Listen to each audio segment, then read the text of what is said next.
हाय hero लोग, चलो शुरू करते हैं। आज बहुत दिनों बाद फिर से ना, क्या पढ़ना जो पढ़ रहे थे, जियोग्राफी मतलब भूगोल ना, भूगोल ही पढ़ रहे थे ना। तो भूगोल में हम लोगों ने क्या क्या पढ़ लिया था। हम लोग पढ़ रहे थे भारत का भौगोलिक विभाजन। क्या पढ़ रहे थे? भारत का भौगोलिक विभाजन। एनसीईआरटी के हिसाब से 6 प्रकार से विभाजन किया गया है, जिसमें सबसे पहले हमने क्या पढ़ा था? उत्तरी एवं उत्तर का क्या पढ़ा था? उत्तर पूर्वी पर्वतमाला पढ़ा था, पहला पार्ट। सेकंड पार्ट हमने पढ़ा था उत्तर भारत का विशाल मैदान पढ़ा था, ठीक है। थर्ड पार्ट में हमने क्या पढ़ा था? प्रायद्वीपीय पठार पढ़ा था। सबको याद है? प्रायद्वीपीय पठार में हम लोगों ने सारे प्रायद्वीप के जो पठार थे उनका अध्ययन किया था, और साथ में पूर्वी घाट और पश्चिमी घाट का अध्ययन किया था। इतना हमने पढ़ लिया था, ठीक है। अब इसके बाद हम क्या पढ़ने वाले थे? तटीय मैदान। तो उन्हीं तटीय मैदान को क्या कहते हैं? तटवर्ती मैदान या कोस्टल प्लेन। इसी तटवर्ती को आप क्या लिख सकते हो? तटीय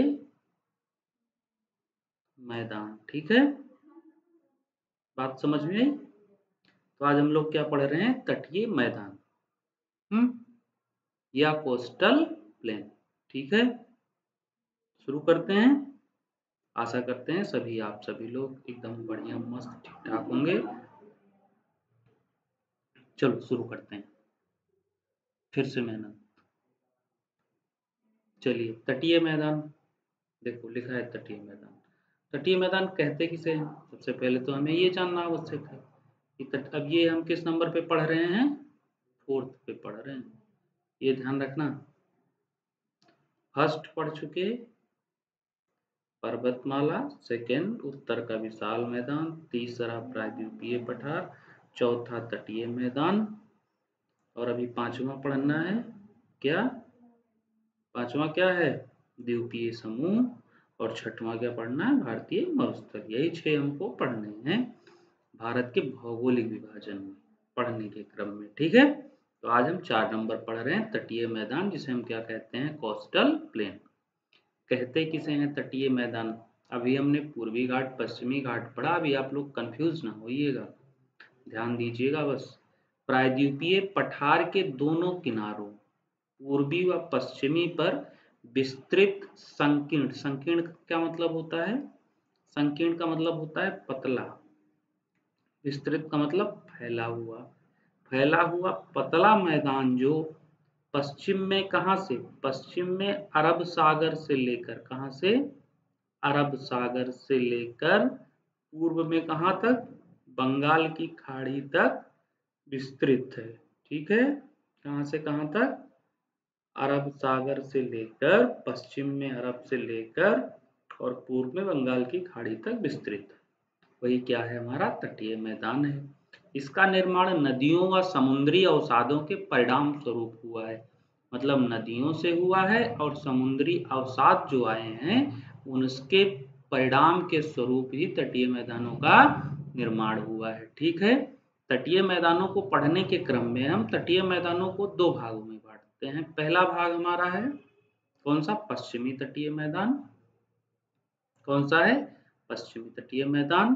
दूसरा कौन सा है? पूर्वी तटीय मैदान। जैसे हम पढ़े थे घाट, पश्चिमी घाट, पूर्वी घाट, उसी तरह उन्हीं घाटों के साथ ही ये मैदान लगे हुए हैं। इतना तो आप अपनी कॉपी में नोट डाउन करेंगे, ठीक है। प्रोसेस याद है? जितना आपको लिखा हुआ दिखेगा उतना आप नोट डाउन करेंगे। अब समझना क्या है उसको हम मैप से समझते हैं, ध्यान से देखना। ये देखो, ये मैप आपके सामने है इंडिया का। ये है प्रायद्वीपीय पठार, पूरा इतना आपको दिखाए थे कि आकृति त्रिभुजाकार है। ये जो ये आपको ब्लैक लाइन दिख रही है, ब्लैक लाइन दिख रही है, ब्लैक लाइन ना, ये ब्लैक लाइन, ये हमारी क्या था? ये हमारा घाट था। ये घाट था, हमने घाट पढ़ा था ना, पश्चिमी घाट और फिर ये पूर्वी घाट। तो पश्चिमी घाट को हमने कुछ भागों में बांटा था ना, जैसे कोंकण तट, मालाबार तट, कोरोमंडल तट, आंध्रा तट, उत्कल तट, काठियावाड़, बांटा था। बात समझ में आई? अब देखो हमको पढ़ना क्या है, ध्यान से पहले ये समझ लो हमको पढ़ना क्या है। अब उन्होंने क्या कह दिया, अरब सागर, तो अरब सागर इधर है, अरब सागर पश्चिम में है, अरब सागर से लेकर बंगाल की खाड़ी कहाँ है, पूर्व में, यहाँ तक की जो एरिया है यही क्या है, तटीय मैदान। लेकिन सिर्फ इतनी नहीं, अब देखो हमको पढ़ना क्या है, ध्यान से समझना। मैप में ये जो घाट बने हुए हैं, ये जो घाट हैं, ये जो आपको ब्लैक लाइन दिख रही है जिसके ऊपर रेड चल रही है, रेड लाइन, ये हमारे घाट वाली लाइन है, ठीक है। अब यहाँ से घाट से और समुद्र, ये समुद्र हो गया, ये समुद्र हो गया। अब इसके बीच में ये देखो स्थान दिख रहा है, ये स्थान दिख रहा है ना, ग्रीन, ये स्थान, या फिर यहाँ पर ये स्थान देखो दिख रहा है ना, तो ये है तटीय मैदान, ठीक है। ये तट के क्या है, मैदान है। हमको बस इन्हीं का अध्ययन करना है इस पार्ट में, ठीक है। अब तो तटीय मैदान समझ में आ गए। घाट और सागर के बीच में जो स्थान है, हमको उन्हीं स्थानों का अध्ययन करना है इस पार्ट में, ठीक है। समझ में आ गया? आगे चलो पढ़ते हैं। आगे है क्या, पश्चिमी तटीय मैदान। क्या है, पश्चिमी तटीय मैदान, मतलब हमारा फर्स्ट ना, दो भागों में हमने बांटा था। पश्चिमी तटीय मैदान, अब ये कहां से कहां तक है, पश्चिमी घाट व अरब सागर के मध्य, ठीक है। कहा, पश्चिमी घाट, अभी हमने आपको बताया पश्चिमी घाट व अरब सागर के मध्य, ठीक है। देखो इस मैप में देखो, पश्चिमी घाट हमारा क्या है, ये है पश्चिमी घाट, और अरब सागर कौन सा है, ये। तो अरब सागर और पश्चिमी घाट के मध्य का जो स्थान है वही क्या है, पश्चिमी तटीय मैदान है। बात समझ में आ रही है ना एकदम बढ़िया से? हमको अध्ययन इसी का करना है आज, ठीक है। ठीक, इसकी लंबाई कितनी है, लगभग 1400 किलोमीटर है। चौड़ाई कितनी है, 10 से 80 किलोमीटर है। देखो इधर कम चौड़ा दिख रहा है ना, देखो ऐसे ही देखने में देखो लग नहीं रहा कम चौड़ा, इधर ज्यादा चौड़ा थोड़ा दिख रहा है। तो अभी इधर का अध्ययन कर रहे हैं तो इधर का पढ़ते हैं। तो इधर की चौड़ाई कितनी है, कम है। लंबाई कितनी है, लगभग 1400 किलोमीटर, ठीक है। अब ये चीज आपको नोट डाउन करनी है जो इस पेज पे आपको दिख रही है। इसमें आपको एक चीज नहीं मिलेगी, निमंजन। इसको क्या कहते हैं, जलमग्न तटीय मैदान भी कहते हैं, और इसी को क्या कहते हैं, निमज्जन कहते हैं। निमज्जन क्या होता है, तट का हिस्सा जो ऊपर उठा है पर किसी कारण से पानी के नीचे चलाया जाए। मतलब पहले तो ऊपर उठा हो लेकिन सागर आया और ये पानी के नीचे क्या हुआ, चला गया, उसी को क्या कहते हैं, निमज्जन कहते हैं। अब यहाँ पर पश्चिमी घाट पे, पश्चिमी तटीय मैदान पे नदियों की संख्या व आकार क्या है, कम है। तो जब नदियों की संख्या कम होगी, आकार कम होंगे, तो अवसाद क्या होंगे, कम आएंगे। कम आएंगे ना, जब नदियां कम प्रवाहित होंगी, नदियां ही अवसाद लेके आती हैं या तो समुद्र अवसाद लेके आते हैं। तो जब इधर का हिस्सा क्या हुआ है, पानी के नीचे चला गया है, तो अवसाद रुकते नहीं है, वापस क्या होते हैं, सागर में लौट जाते हैं, जिससे इनकी चौड़ाई क्या हो जाती है, कम हो जाती है। क्या हो जाती है, चौड़ाई कम हो जाती है। चौड़ाई कितनी हो जाती है, 10 से 80 किलोमीटर हो जाती है। सबसे इंपॉर्टेंट क्वेश्चन यहाँ से जो बनता है, चक्रवातों द्वारा कम प्रभावित, यहाँ से प्रश्न क्या पूछा जाता है कि कौन से तटीय मैदानों में चक्रवात ज्यादा आते हैं। तो अब पश्चिमी तटीय मैदान में अगर कम प्रभावित है तो ज्यादा कहाँ आएंगे, पूर्वी तटीय में आएंगे। अच्छा और चीज देख लो जो इम्पोर्टेंट चीज है, ये एक इम्पोर्टेंट चीज है, इसको ध्यान से देख लो। यहाँ पर लैगून झील व पुलिन पाए जाते हैं। पुलिन का मतलब होता है बीच, बीच का मतलब क्या होता है, समुद्र का किनारा जहां लोग घूमने जाते हैं। जैसे मुंबई में क्या है, मरीन बीच, गोवा लोग जाते हैं बीच पे घूमने ना, सुने हो ना, गोवा बीच पे घूमने गए हैं।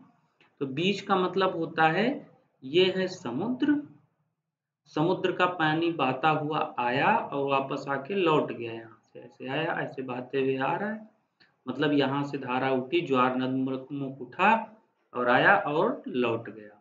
ठीक है, तो ये जो स्थान हुआ यही क्या हुआ, बीच हो गया। ठीक, अब देखो लैगून झील को, ये भी एक इम्पोर्टेंट क्वेश्चन है, इसको भी इम्पोर्टेंट क्वेश्चन में रखना।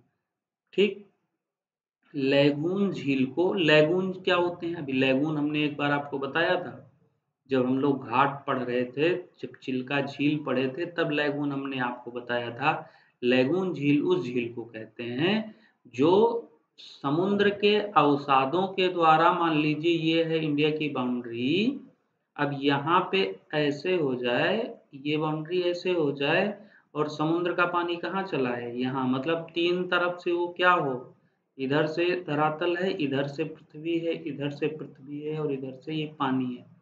ठीक है, तो ये झील कौन सी झील होगी, लैगून झील कही जाएगी। ठीक है, तो उसी तरह केरल में भी लैगून झील है, अर्थात पश्चिमी तटीय मैदानों में लैगून झील पाई जाती है, जो कि केरल में है। लेकिन केरल में लैगून झीलों को क्या कहा जाता है, कयाल कहा जाता है। ये प्रश्न पूछा जा चुका है कि कयाल किसे कहा जाता है, तो कयाल लैगून झीलों को कहा जाता है। कहाँ पे, केरल में कहा जाता है। केरल में एक झील है जिसका नाम है वेम्बनाड झील। ठीक है, जो कि कयाल है या लैगून झील है। ठीक है, गहराई अधिक होने से बंदरगाहों के लिए उपयुक्त नहीं है, अर्थात पश्चिमी तटीय मैदान जो हैं या पश्चिमी तटीय मैदानों पर बंदरगाहों की संख्या अपेक्षाकृत पूर्वी तटीय मैदानों के कम है। ठीक है, वेम्बनाड झील की बात हुई थी, जो कि लैगून झील है, केरल में है, इसे वहां कयाल कहा जाता है, अर्थात पश्चिमी तटीय मैदानों में जो लैगून झीलें पाई जाती हैं उन्हें कयाल कहा जाता है। इस बात को ध्यान रखिएगा। ये आपको जो पेज दिख रहा है ये आपकी कॉपी में नोट डाउन होना चाहिए, ये आपके लिए इम्पोर्टेंट है। वेम्बनाड झील आपको हम दिखा देते हैं। ये देखिए, आपको वेम्बनाड झील यहाँ दिख रही है, देखो दिख रही है वेम्बनाड झील, नहीं दिख रही है, देखो ये है वेम्बनाड लेक, देखो यहाँ है, यहाँ बनी है ना वेम्बनाड, ये लाइन आई है, ये है वेम्बनाड झील, ये केरल में है। ठीक है, कहाँ है, केरल। और ये कैसी झील है, लैगून झील है, इसे यहाँ क्या कहा जाएगा, कयाल कहा जाएगा। ठीक है, बात समझ में आ गई, इतनी बात हो गई ना, समझ गए हो अध्ययन किसका कर रहे हैं। तट हमने पहले ही डिवाइड कर लिया है, लंबाई कहाँ से कहाँ तक है, कच्छ के रण से लेके, मतलब गुजरात का जो कच्छ का मैदान है, गल्फ ऑफ कच्छ से लेके और यहाँ केप कमोरिन तक, केप कमोरिन पे ही मिलते हैं ना दोनों तट, तो केप कमोरिन तक का जो ये पश्चिमी घाट है, पश्चिमी घाट और अरब सागर के बीच का जो स्थान है वही हमारा पश्चिमी तटीय मैदान है। ठीक है, ठीक, इतनी बात सबको क्लियर है, नोट डाउन कर लीजिएगा। अब ये देखिए, आपको ये थोड़ा सा तट बताया गया है इसमें, ये इसको काठियावाड़ तट कहते हैं, तो जो कहाँ से है, कच्छ से लेके गुजरात तक है, ये गुजरात प्लेन पे है। फिर यहाँ से जब शुरू करेंगे तो इसको कोंकण तट कहते हैं, जो कि कहाँ तक आता है, मंगलौर तक। फिर मंगलौर से यहाँ तक को क्या कहते हैं, मालाबार कास्ट कहते हैं, देखो लिखा है मालाबार। यही है वेम्बनाड झील। ठीक है, वेम्बनाड झील जो कि लैगून झील है, इसे कयाल कहते हैं। यहाँ से एक प्रश्न। दूसरा प्रश्न, चक्रवातों की संख्या यहाँ क्या है, कम है, चक्रवात यहाँ कम आते हैं। ठीक है, चक्रवात कम आते हैं, कहाँ, पश्चिमी तटीय मैदान पे, हम पश्चिमी तटीय मैदान की बात कर रहे हैं, यहाँ चक्रवात कम आते हैं। चौड़ाई इनकी क्या है, चौड़ाई क्या है, कम है। ठीक, क्यों कम है, क्योंकि यहाँ नदियां कम आती हैं, समुद्र का जल कम आता है और यहाँ क्या है, निमज्जन है।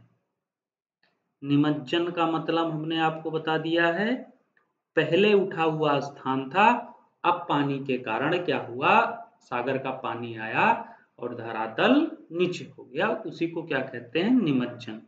ये आपके लिए भूगोल में एक नया शब्द है, निमज्जन। निमज्जन क्या है, पहले ऊपर उठा हुआ था, अब क्या हो गया, पानी से नीचे हो गया है। ठीक है, केप कमोरिन पे देखो आके मिल रहे हैं दोनों, ये इतना हो गया आपका क्या, पश्चिमी तटीय मैदान। ठीक, और ये हो गया पश्चिमी घाट। ठीक, बात समझ में आ गई।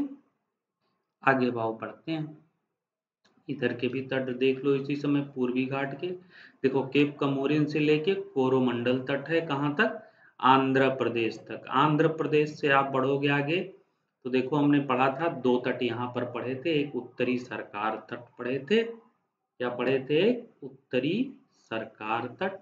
इसी उत्तरी सरकार तट को, यहाँ दो तट हमने पूर्वी घाट में पढ़ा था, उत्तरी सरकार तट और कोरोमंडल तट। ठीक है, तो कोरोमंडल ये हो गया। उत्तरी सरकार को हमने दो भागों में बांटा था, एक एक उत्कल प्लेन या उत्कल प्लेट और एक नार्थन सर्कल या आंध्र प्रदेश। तो ये आंध्र प्रदेश का जो तट है वो ये है, और उसी से ये वेस्ट बंगाल तक जहाँ पे गंगा का मुहाना है वहां तक उत्कल प्लेन या उत्कल प्लेन है, या हम टोटल को क्या कह सकते हैं, उत्तरी सरकार तट कह सकते हैं। ठीक है, तो ये यहाँ का ये क्या हो गया, पूर्वी घाट। ठीक है, जो गंगा के मुहाने तक जाता है, ये हो गया पूर्वी घाट। तटीय मैदान क्या होंगे, अब देखो यहाँ देख लो पहले ध्यान से, देखो ये इनकी चौड़ाई ज्यादा है ना, इनकी चौड़ाई ज्यादा है, देखो चौड़ाई ज्यादा है ना इसकी अपेक्षा, देखो चौड़ाई ज्यादा नहीं है, चौड़ाई ज्यादा है। ठीक, तो देखो आओ इसको पढ़ते हैं। पूर्वी तटीय मैदान को ध्यान से एक बार पढ़ लो, इसको आपको नोट डाउन करना है इस पॉइंट को। पूर्वी तटीय मैदान मतलब हम सेकंड पढ़ रहे हैं, तटीय मैदान का सेकंड पार्ट हम पढ़ रहे हैं, पूर्वी तटीय मैदान पूर्वी घाट व बंगाल की खाड़ी के मध्य। ठीक है, अब देखो ये बंगाल की खाड़ी है, इसमें देखो ज्यादा समझ पाओगे, ये बंगाल की खाड़ी है पूरी, तो बंगाल की खाड़ी और पूर्वी घाट, ये जो ब्लैक लाइन है ये क्या है, पूर्वी घाट। इसके मध्य का जो मैदान है वही क्या है, हमारा पूर्वी तटीय मैदान है, हम इसी को पढ़ रहे हैं। ठीक है, तो इसकी चौड़ाई कितनी है, 160 से 350 किलोमीटर। क्यों ये इतना चौड़ा है, क्यों पूर्वी तटीय मैदान इतना चौड़ा है, क्योंकि नदियां यहाँ ज्यादा हैं और नदियों के डेल्टा के कारण, नदियां जब प्रवाहित होती हैं तो डेल्टा बनाती हैं, जिससे इसकी चौड़ाई अधिक हो जाती है। ये पश्चिम बंगाल से, पश्चिम बंगाल का मतलब गंगा के मुहाने से लेकर कन्याकुमारी का मतलब केप कमोरिन तक इसका स्थान है, किसका, पूर्वी घाट का। ठीक है, कहां से, पश्चिम बंगाल के गंगा के मुहाने से लेकर केप कमोरिन तक। ठीक, यह उमज्जन तट है। देखो अभी एक शब्द आया था क्या, निमंजन, और एक शब्द क्या आ रहा है, उमज्जन। उमज्जन, उमज्जन का मतलब समझ लो, पहले नीचे बाद में ऊपर उठ जाए, मतलब पहले क्या होता है, पहले यहाँ की जमीन नीचे गई हुई होती है, क्या है, नीचे गई हुई है, फिर बाद में जमीन क्या हो जाए, ऊपर उठ जाए और पानी क्या हो जाए, नीचे हो जाए, उसे क्या कहते हैं, उमज्जन। और निमज्जन किसे कहते हैं, पहले जमीन ऊपर उठी हुई हो, बाद में पानी आकर उसके ऊपर आ जाए, मतलब जमीन नीचे हो जाए, तो उसे निमज्जन कहते हैं। मतलब नी जहां लगा है तो वहां जमीन कहाँ होगी, नीचे होगी, और जहां उमज्जन लगा होगा वहां जमीन क्या होगा, ऊपर होगा। बात समझ में आ गई, ऐसे शॉर्टकट में समझ लो। अपेक्षाकृत नदियां ज्यादा हैं, कहाँ, पूर्वी तटीय मैदान में नदियां ज्यादा हैं, किसके, पश्चिमी तट की अपेक्षा नदियां ज्यादा हैं। अगर नदियां ज्यादा हैं तो ज्यादा डेल्टा बनेगा, डेल्टा ज्यादा बनेगा तो ज्यादा उपजाऊ भी होगा, ज्यादा उपजाऊ अगर होगा तो जनसंख्या घनत्व ज्यादा होगी, खाना जहां ज्यादा मिलेगा लोग ज्यादा वहीं रहेंगे ना, वहीं रहेंगे ना, भंडारा कहीं हो जाए तो भीड़ इकट्ठा तो होगी ना, तो जहाँ खाने की व्यवस्था ज्यादा होगी, जहाँ ज्यादा उपजाऊ मैदान होंगे वहां पर जनसंख्या ज्यादा होगी, इसीलिए पूर्वी तटीय मैदानों पर जनसंख्या घनत्व तो पश्चिमी तटीय मैदानों की अपेक्षा ज्यादा है। ठीक है, यहाँ से सबसे इंपॉर्टेंट क्वेश्चन है, चक्रवातों द्वारा अधिक प्रभावित, ये यहाँ का मोस्ट इम्पोर्टेंट क्वेश्चन है तटीय मैदानों से, ठीक है, ये इम्पोर्टेंट क्वेश्चन है, इसको नोट डाउन जरूर करिएगा, इसको ही नहीं जितने पॉइंट लिखे हैं सब नोट डाउन करिएगा, इसको इम्पोर्टेंट में रखिएगा। पश्चिमी तटीय मैदानों में चक्रवातों की कमी है, जबकि पूर्वी तटीय मैदानों में चक्रवातों द्वारा वह मैदान अधिक प्रभावित है, ठीक है। यहाँ भी लैगून झीलें पाई जाती हैं, जैसे कि चिल्का झील कहाँ मिलती है, उड़ीसा में मिलती है। पुलिकट झील भी मिलती है, कहाँ है, तमिलनाडु और आंध्र प्रदेश मिल के मिलता है, ठीक है। और दिखा देते हैं चिल्का झील भी, देखो ये चिल्का है, ये झील देखो चिल्का दिख रही है, ये है चिल्का झील, उड़ीसा में है, ये कहाँ पर है, उड़ीसा में चिल्का झील। आप उड़ीसा जाइए तो चिल्का झील जरूर देखिएगा। और उसी तरह ये पुलिकट झील है, ये देखो दोनों बॉर्डर पे है ना, आंध्र प्रदेश और तमिलनाडु के बॉर्डर पे मिलकर है, क्या कौन सी झील, पुलिकट झील। और उसके बाद कौन सी झील है, चिल्का झील, ठीक है। ये दो झील कहाँ पर है, कैसी झील है, लैगून झील है, कैसी झीलें हैं, लैगून झीलें। लैगून का मतलब आपको समझा दिया, जब समुद्र या सागर का पानी धरातल के बीच में घुस जाए या अवसाद के रूप में घुस जाए, समझाया था ना कि ऐसे अगर बना हुआ है, ऐसे है पूरी धरती और ऐसे इसी में इतने में ऐसे क्या हो, यहाँ पानी घुस जाए, ठीक, ये एक झील का निर्माण अगर कर दे तो इसको क्या कहेंगे, लैगून झील कहेंगे, ठीक है। यहाँ लैगून को कयाल नहीं कहते हैं, केरल में लैगून को कयाल कहते हैं, यहाँ इसको लैगून झील ही कहते हैं। दो लैगून झीलें हैं, चिल्का झील जो कि उड़ीसा में है, एक पुलिकट झील है जो कि तमिलनाडु और आंध्र प्रदेश में मिलके है, दोनों लैगून झीलें हैं। बंदरगाहों के लिए इतना उपयुक्त अपेक्षाकृत क्या है, नहीं है। अब देखो ये लाइन हमको लगता है कि गलत नोट डाउन हो गई है, क्योंकि पश्चिमी जो तट थे हमारे वो क्या थे, उपयुक्त थे कि नहीं थे, जल्दी से बताओ।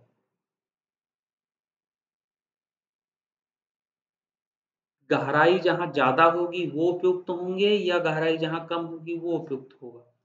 अब देखो हमने आपको जब पश्चिमी तट बताया था तब क्या कहा था, गहराई अधिक होने से बंदरगाहों के लिए क्या है, उपयुक्त है।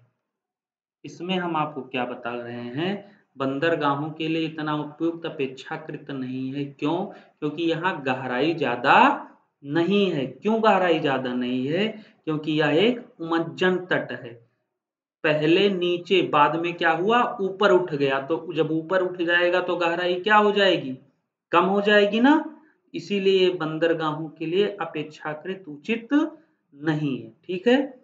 आज के वीडियो में हमको बस इतना ही पढ़ना था। ये देख लो आपको ये उत्कल तट दिख रहा है, ये मैप है, आप समझ लेना, यहाँ से ये तट दिए गए हैं जो कि आपको पहले पढ़ा दिया गया है। ये केप कमोरिन है जहाँ के दोनों मिलते हैं, ठीक है। आज की क्लास यहीं समाप्त करते हैं। अब कल हम लोग पढ़ेंगे अपना अगला पार्ट, 4 पढ़ चुके हैं, 5वां पढ़ना है, क्या, द्वीपीय समूह। कल हम लोग पढ़ेंगे द्वीपीय समूह का विस्तृत अध्ययन करेंगे। आज के लिए बस इतना ही, पढ़ते रहिए, व्यस्त रहिए, मस्त रहिए और मेहनत इतनी शांति से करिए कि सफलता शोर मचा दे। थैंक यू सो मच, मिलते हैं कल फिर अगली वीडियो के साथ।